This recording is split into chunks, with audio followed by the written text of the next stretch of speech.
इस सत्संग का गीता भगवान का इतना इम्पोर्टेंट चला। पंडित बन जाएंगे ना शास्त्र पढ़ करके, पंडित गुरु प्रेम बिन लहे नातम ध्यान। गुरु के प्रेम के बगैर आत्म राह नहीं मिल सकते, भले पंडित बन जाए। पंडित गुरु प्रेम बिन लहे ना आत्म राह। गीता भगवान ने बोला 18 अध्याय पढ़ना ही मत, एक श्लोक भी नहीं पढ़ना जब तक एक वचन पर पक्का न हो जाए। पोथी पढ़ पढ़ जग मुआ, छोटी बातें नहीं है ये। पोथी पढ़ पढ़ जग मुआ, पंडित भयानक हो। 2.5 अखर प्रेम का पढ़े सो पंडित हो। पोथी पढ़ पढ़ जग मुआ, पंडित भयानक हो। 2.5 अखर प्रेम का पढ़े सो पंडित हो।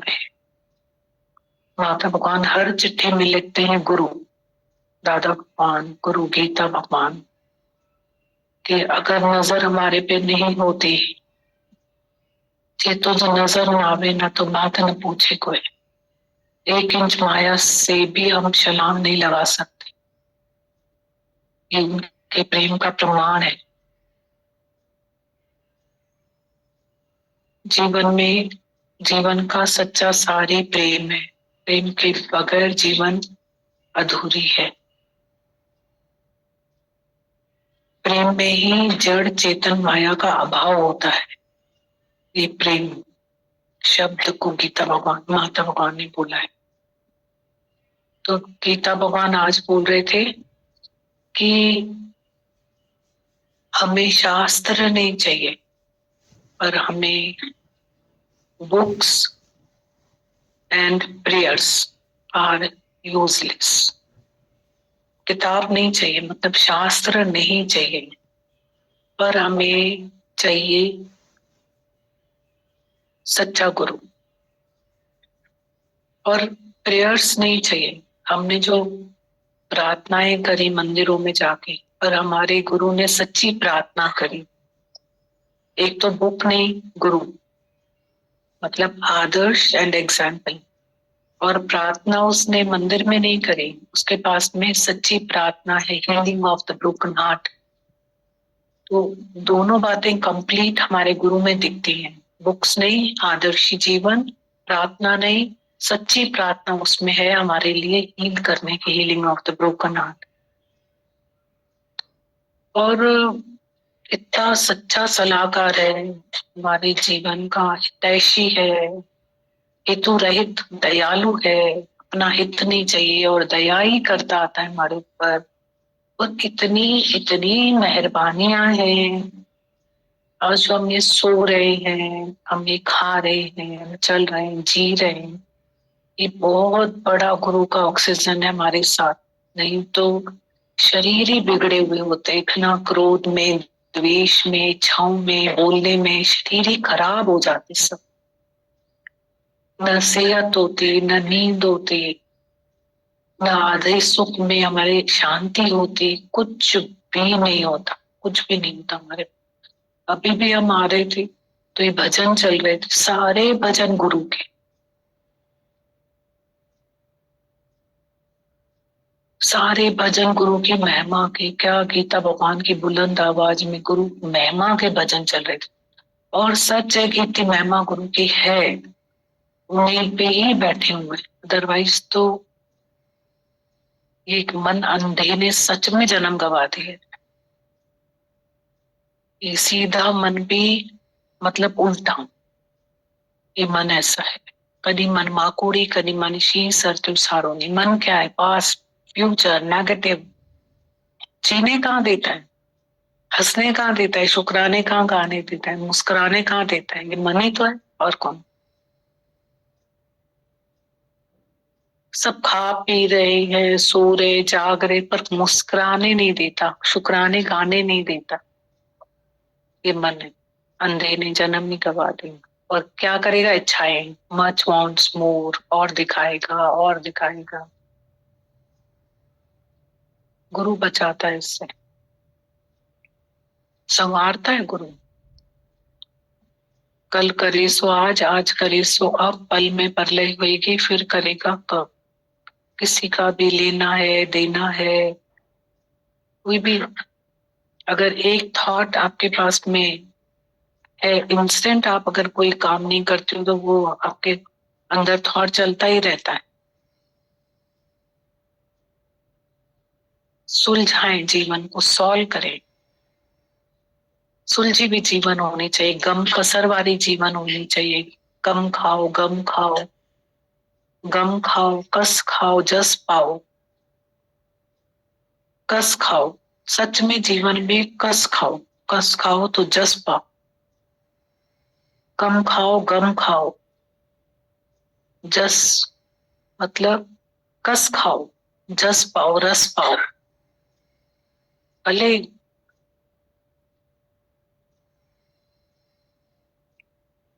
गीता भगवान हमेशा कहते हैं तराजू का कौन सा पलड़ा लोगे, हल्का पलड़ा ले लो।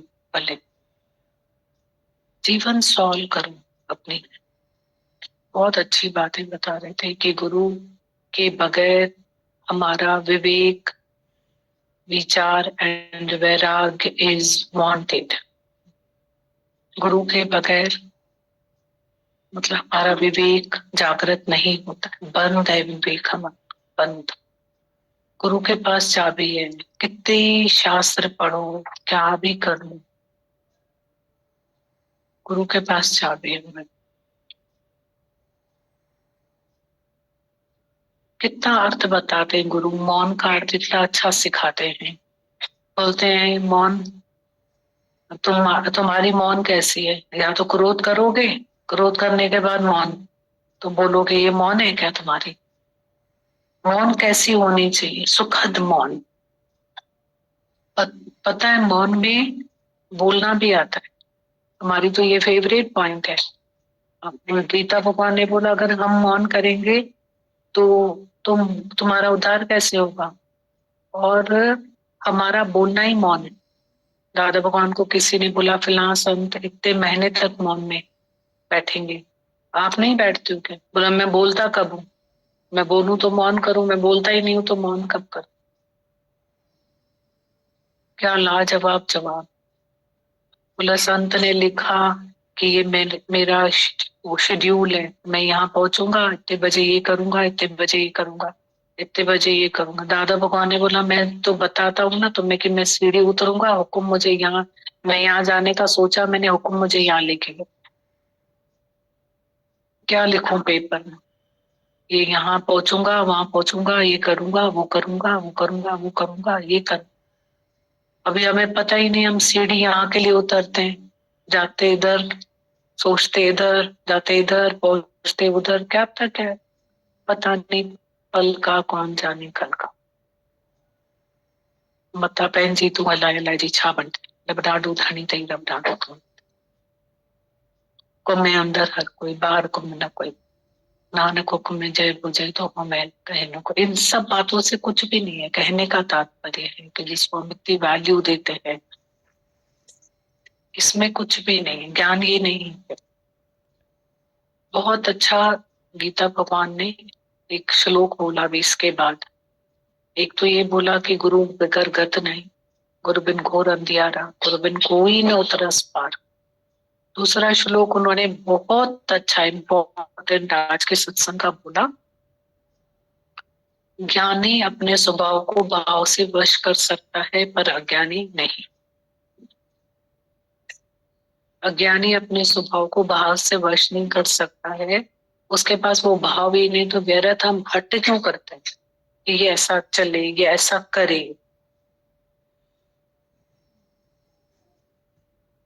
ये अच्छी बात बोल रहे थे कि हमको दया भी नहीं है, करुणा जरूर है कि तुम समझोगे तो सुख पाओगे, पर दया नहीं। तो कितना अच्छा सिखा रहे थे कि तुम तो किसी के ऊपर भी, किसी के स्वभाव के ऊपर भी क्रोध कर दोगे, तुम्हारा क्या काम है। Why you burn your blood with sticks of it. पूरा वाणी है ना ये जो चल रही है 3 दिन से, सैटरडे संडे मंडे आज तीसरा दिन है, पूरा ग्रस्त। कैसे हम ग्रस्त को स्वर्ग बनाए, पूरा ग्रस्त। और गृहस्थ स्वर्ग मतलब अपनी जीवन हम कैसे स्वर्ग बने। कितना हम लोग ये वानियां सुने शर्म आ जाएगी, कितना व्यर्थ देखते हैं, सुनते हैं, बोलते हैं, सोचते हैं, चलते हैं, बैठते हैं, करते हैं, कितना व्यर्थ। बोला हमें सच में मतलब काम ही नहीं है हमारा, वैसा वैसा हमारा दिमाग चलता है। इसलिए गुरु बोलता है भजन में, वाणी में अपने आप को गुम रखो या किसी के साथ मशगूल रखो अपने, ऐसे बैठो नहीं, ये चलता रहेगा नहीं। मुंहिंजी जीवन यस्विनी सतगुरु तो बढ़ाइया, काम मिले तो बढ़ाइया, सुन तो बढ़ाइया। अभी हम यहाँ 1 घंटा आए हैं, कोई 1.25 घंटा, कोई 1.5 घंटा। अब इसके बाद में हम कल सुबह को यहाँ पे आएंगे और इसकी हम खाना खाते हैं रात को, रात भर उसकी ताकत हमारे साथ रहेगी। अभी हम ये 1 घंटे का सत्संग लेके यहाँ से चले जाएंगे। अभी हमको फिर गुरु बोलता है तुम उल्टे खड़े हो जाओ, सीधे खड़े हो जाओ, ये करो वो करो, जाके कुछ बोलता है करो, जाओ अपना काम करो, जाकर के सब में भगवान देखो, ज्ञान की रोशनी के साथ काम करो। कठिनाई क्या है, मुश्किल क्या है, कितना मुश्किल बना के रख दिया है सत्संग में आने में, मुश्किल आते लगती है, क्या मुश्किल है। ठंडा हो जाता है उमंग, आते आते ही नहीं आते, बैठ जाते, सेकेंडरी रखते सत्संग को। क्या करना, क्या है जितना आराम, मतलब कहीं भी दर्द होगा ना, इधर आके बैठो दर्द उतर जाता है, ये पक्की बात। कोई भी दर्द लेकर आओ, इस ऐसी थेरेपी है यहाँ पे।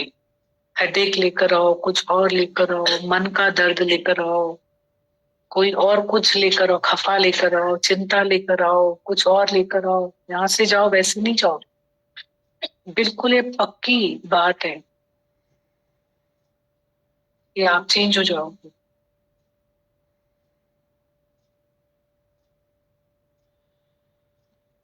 कस क्या है, आके बैठना ही तो है चुप करके, कुछ यहाँ पे तो है ही नहीं, एग्जाम तो होती नहीं है यहाँ पे, कुछ उनको डांट तो पड़ती नहीं है यहाँ पे, प्यार ही प्यार है। जैसी जगह चाहिए वैसी वैसी जगह पे बैठो, आराम से बैठो।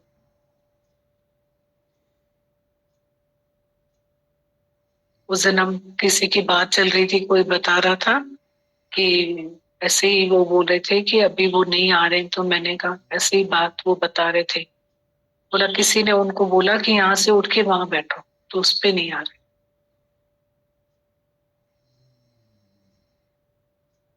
तो क्या हुआ, बैठ जाएंगे, उधर बैठ जाएंगे, इधर बैठ जाएंगे, ये हो जाएगा वो हो जाएगा। इधर ही हम लोग जहाँ पे फ्री ऑफ चार्ज हम यहाँ के बैठते हैं, जब इधर ही फिट नहीं होंगे तो यहाँ से निकलने के बाद हम कहाँ फिट होंगे बताओ। कहीं पे भी क्या है, अगर आपकी जगह पे भी कोई बैठ जाता है तो क्या हुआ, बैठ जाने दो, क्या नहीं, बैठ जाओ, क्या जरूरत है हम उठाएं उसको, बैठे रहे, हम कहीं और बैठ जाएंगे, ठीक है, क्या हुआ। हम्म? मन नहीं चलना चाहिए हमारा, सच में नहीं चलना चाहिए, ये अनुशासन है, कॉमन सेंस है। हमने थोड़ी कुर्सी का पैसा दिया है, दादा भगवान ने हमसे थोड़ी कुछ लिया है, कोई भी हो, हम हो आप, मिल रही है उसके शुक्राना। कुर्सी की इम्पोर्टेंस नहीं है, यहाँ पे आके एक जगह मिल जाए और बस ज्ञान अंदर जाए, ये वचन मिले, ये गुरु मुझे रोज बुलाए, बस कुछ नहीं चाहिए। ये बहुत समानता का ज्ञान है। यहाँ कुछ नहीं होता है, पर सब तो ब्रह्म ज्ञान की स्थिति पे नहीं पहुंच गए। वणवण जी काठी है, पर है तो समानता का ज्ञान, तो समानता का ही है। गुरु तो आदर्श समानता का दिखाता है ना हमको, पर सब अपने उन्नति में लगे हुए हैं। हमें अपना आदर्श दिखाना है सब में, हर हर एंगल से। हमारी आंखें क्या देखती, हमारी आंखें भगवान देखें बस।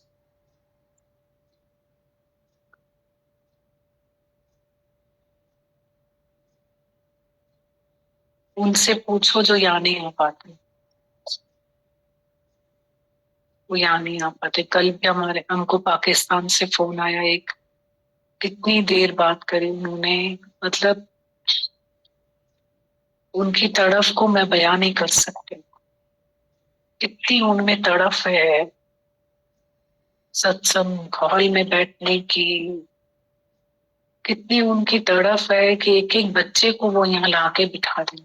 सच में वो माँ नहीं है, माता मदाल सन, और उन्होंने बिठाया भी एक एक अपने बच्चे को यहाँ।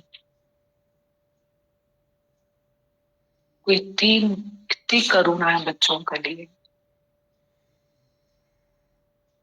तो ऐसा एक एक का जो तड़फ देखकर ऐसा लगता है कितने भाग्यशाली हम लोगों को माता भगवान ने यहाँ पे बिठाया है। बहुत शुक्राने उनके। हम भी शुक्रानों से बैठेंगे यहाँ पे आगे से, जहां भी जगह मिले, जैसे भी मिले, शुक्राने उनके बिठा रहे हैं हमें। बहुत शुक्राने हैं। आज मंडे है, जगदीश भैया बात करेंगे।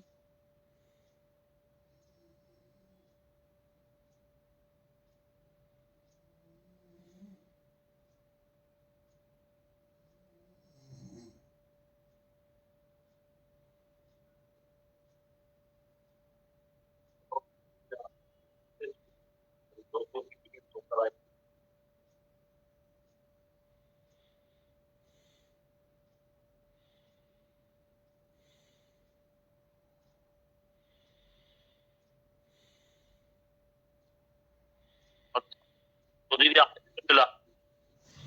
देखो दीदी, वो बोला रविदास जी की साखी पड़ी थी। रविदास जी को भगवान ने पारस देने की बहुत कोशिश की, मगर भगत ने उसको ठुकरा दिया। ऐसे महापुरुषों और भक्तों के लिए गुरबाणी भी गवाही देती है। तैसा स्वर्ण तैसी उस माटी, तैसा स्वर्ण तैसी उस माटी, तैसा अमृत तैसी बेख घाटी, तैसा मान तैसा अभिमान, तैसा रंग तैसा राजान, जो वर्ताए साई जुगत, नानक ओ पुरख कहिए जीवन मुकत। गुरु साहब गुरबाणी में लिखते हैं कि प्रभु के भगत के लिए जैसा सोना होता है वैसी ही मिट्टी होती है। उसके लिए अमृत और विष एक समान है। उसके लिए जैसा मान वैसा अपमान होता है। सच्चे भक्त के लिए गरीब और राजा एक जैसे होते हैं, और जो ऐसी युक्ति के साथ वर्तन करता है, गुरु साहब फरमाते हैं, वही इंसान जीवन मुक्त कहलाता है। जो वर्ताए साई जुगत, नानक ओ पुरख कहिए जीवन मुकत। रविदास जी ने भी वही युक्ति अपनाई और साधु रूपी भगवान को उनके पारस के साथ वापस लौटा दिया। लेकिन भगवान ने पक्का फैसला कर लिया कि वो अपने भक्त रविदास जी से ये चमड़े का काम छुड़वा कर ही दम लेंगे। ये भगवान ने पक्का फैसला कर लिया। ये एक अचरज भरा खेल था कि भक्त माया को हाथ लगाने को राजी नहीं है और भगवान उसको माया बख्शने की जिद कर रहे हैं। ये एक अजीब खेल है। रविदास जी ने एक छोटी सी लकड़ी की चौकी पर देवता की पत्थर की मूर्ति रखी हुई थी। उस मूर्ति को उसने कपड़े और गहने पहना रखे थे और नीचे आसन बिछाया हुआ था। रोजाना जंगल के बाग में से ताजा फूल लाकर चढ़ाते थे। दोनों वक्त पूजा होती थी। रविदास जी का नित्य कर्म ये था कि चौखी रात रहते उठकर साफ सफाई करते, झाड़ू और पोछा फेर कर पति और पत्नी स्नान करते, फिर देवता को स्नान कराया जाता, पूजा शुरू होती। उसके बाद सारा दिन रविदास जी का हाथ काम में और लिंग भगवान के साथ जुड़ा रहता था। पारस वापस लेकर भगवान के अलोप होने के तीसरे दिन जब रविदास जी ने अपने देवता के आसन को झाड़ा तो नीचे से 5 सोने की मोहरें निकल कर गिर गईं। उन मोहरों की छनछनाहट और चमक दमक ऐसी थी कि कोई मायाधारी हो तो उसके दिल को डगमगा दे और उसको मस्ती में मस्त कर दे। मगर इन मोहरों को देखकर रविदास जी के ऊपर तिनके जितना भी असर नहीं हुआ। उसने ठीकरियों की तरह उन सोने की मोहरों को उठाया और एक तरफ रख दिया और खुद पूजा करने में मग्न हो गए। ये कौतक एक दिन नहीं चला। रोज सवेरे जब भगत साहब देवता का आसन साफ करते थे, 5 सोने की मोहरें मिल जाती और रविदास जी रोज की तरह उनको एक साइड एक तरफ रख दिया करते थे। मोहरें बहुत सारी इकट्ठी हो गई थी, मगर भगत साहब ने उनको वापरा नहीं, उनका कुछ उपयोग नहीं किया। वो सोने और मिट्टी को एक जैसा जो समझते थे। भगवान ने जब देखा कि मोहरों को देखकर रविदास जी पर रत्ती भर भी कुछ असर नहीं हो रहा है, तो रात को वो उनके सपने में आ गए और कहने लगे, हे रविदास, इन सोने की मोहरों को एक तरफ मत रख। ये तेरा देवता जिसकी तू पूजा करता है वो तभी खुश रह सकता है जब सोने की इन मोहरों से तू उसके लिए एक मंदिर बनवाए, उसकी बड़ी और सुंदर मूर्ति रखे, आए गए श्रद्धालुओं के लिए सराय तैयार करवाए। तू चिंता मत कर, जब तक तेरी जरूरतें पूरी नहीं हो जाती तब तक मोहरें मिलती रहेंगी। कोई ना कोई शाहूकार भी आकर इस काम में तेरी सहायता करेगा ताकि लोगों में ये चर्चा ना हो कि चमार रविदास को इतना धन कहां से मिल गया। डरो मत, अपने देवता की अच्छे से पूजा करो।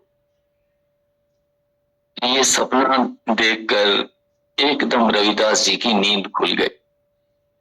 उठकर बैठ गया। जबान राम राम राम राम रट रही थी। उसने अपनी पत्नी को सपने की सारी बात सुना दी। उसकी पत्नी बहुत गुणवंती और सयानी थी। उसने हाथ जोड़कर अपने पति को सलाह दी, स्वामी जी, जैसे भगवान की इच्छा हो हमें वैसे ही करना चाहिए। यदि कुछ संकोच हो तो गुरु रामानंद जी से पूछ लीजिए। भगवान की कृपा हो रही है, वो स्वयं आपसे ये कार्य करवाना चाहते हैं। हमें भगवान को नाराज नहीं करना चाहिए। अच्छा ठीक है, जैसे मेरे प्रभु की इच्छा होगी मैं वैसे ही करूंगा, रविदास जी ने उत्तर दिया। सुबह हुई, एक सेठ जी आकर बैठ गए रविदास जी के चरणों में। उसने मोहरों की थैलियां रविदास जी के आगे रखी और मत्था टेका। मत्था टेकने के बाद वो दोनों हाथ जोड़कर विनती करने लगा, हे प्रभु, आपकी कृपा से मेरे घर में बालक हुआ है। मैं पुत्र का मुख देखने के लिए मछली की तरह तड़प रहा था। मैंने आपकी शोभा सुन रखी थी। एक दिन मैं आपके घर के बाहर से गुजर रहा था तो मैंने मन ही मन में ये मन्नत मांगी कि अगर मेरे घर पुत्र होगा तो मैं इस संत के लिए एक मंदिर बनवाऊंगा। 10 महीने के बाद मेरी ये इच्छा पूरी हो गई है। गुलाब के फूल जैसा बालक मेरे घर पर आया है। मैं ये धन लेकर हाजिर हुआ हूँ। प्रभु, मुझे मेरी मन्नत पूरी करने के लिए सेवा बख्शो, आज्ञा करो। रात का सपना याद करके और सेठ जी की विनती सुन करके रविदास जी कुछ नहीं बोले, मन ही मन में अपने राम को याद करने लगे, उनके गुण गाने लगे। भगवान की उपमा करते करते रविदास जी ने सेठ जी को हाँ कर दी कि जो उसके मन में आए वो कर ले। सेठ जी भी खुश हो गए। उन्होंने रविदास जी के चरणों में मत्था टेक कर उन्हें धन्यवाद दिया। रविदास जी की झुग्गी के पास में बहुत सारी जमीन खाली पड़ी हुई थी। उसको खरीद कर एक बहुत ही सुंदर मंदिर बनवाया गया। रविदास जी और आए गए संतों के लिए एक शानदार मकान तैयार हुआ। मंदिर के लिए संगमरमर की देव मूर्तियां तैयार करवाई गईं। उनको कीमती और बढ़िया वस्त्र पहनाए गए। जो भी इन मूर्तियों के दर्शन करता वाह किए बिना नहीं रहता। रविदास जी की स्त्री बहुत खुश थी और हैरानी में मग्न थी। भगत साहब के माता पिता भी खुशी में फूले नहीं समा रहे थे कि उनके बेटे का ब्राह्मणों की तरह सत्कार हो रहा है। सारी काशी में रविदास जी की चर्चा हो रही थी। पर रविदास जी पूर्ण ज्ञानी थे, ब्रह्म ज्ञानी थे। वो अच्छी तरह जानते थे कि ये रविदास चमार की चर्चा नहीं है, ये तो हरि नाम की चर्चा है, परमात्मा की चर्चा है। रविदास जैसे तो और भी कई चमार रहते हैं, उनकी चर्चा तो कोई नहीं करता। ये सब परमात्मा के नाम की महिमा है। जो तन मन से परमात्मा का हो जाता है फिर उसमें और परमात्मा में कोई भेद नहीं रह जाता। दीदी भगवान, उन संतों की वाणी गुरु ग्रंथ साहिब में दर्ज है। आम लोगों में ये सब छोटी जाति के समझे जाते थे। कबीर साहब, रविदास जी, धन्ना भगत, सेना नाई, सदना का साई, ब्राह्मण लोग इनसे ईर्ष्या करते थे। उनको नहीं पता था इनके रुतबे का, इनके मर्तबे का। मगर इनका रुतबा, इनका मर्तबा क्या है, ये कितने ऊंचे हैं, ये पंचम पातशाही गुरु अर्जन देव जी महाराज को अच्छी तरह से मालूम था। उन्होंने अपनी ग्रंथ में जगह देकर गुरु साहब ने हम लोगों को कितना ऊंचा संदेश दिया है। इन संतों ने भी कमाइयां की हैं, इसलिए इनकी बातें सीधे दिल में उतर जाती हैं। बहुत सारे शुक्राने।